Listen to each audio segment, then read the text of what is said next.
The picture from this window wasn't easy to take. A speeding train isn't the best place to start.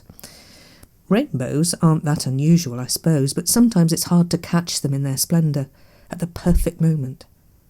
They linger better in the memory, almost like an emotional experience of beauty. I have a kind of hierarchy of rainbows.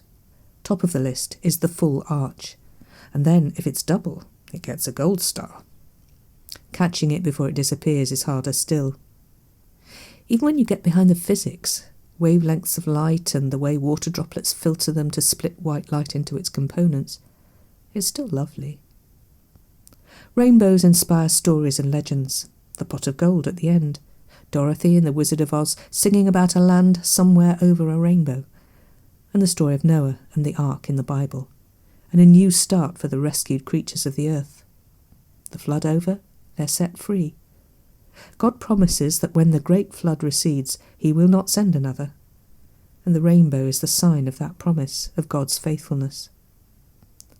Today's psalm, Psalm 145, doesn't mention rainbows as such, but it talks about God's mercy stretching out over all his creatures. The great arc of the rainbow is a sign of God's love. The full arch of God's love has a care over all the earth. Maybe the double, the echo of the rainbow above, could be a sign of our calling to play our part in caring for the earth too. Our care becomes a reflection of God's care. We're called to share in the work together, to sustain the diversity, intricacy and beauty of creation.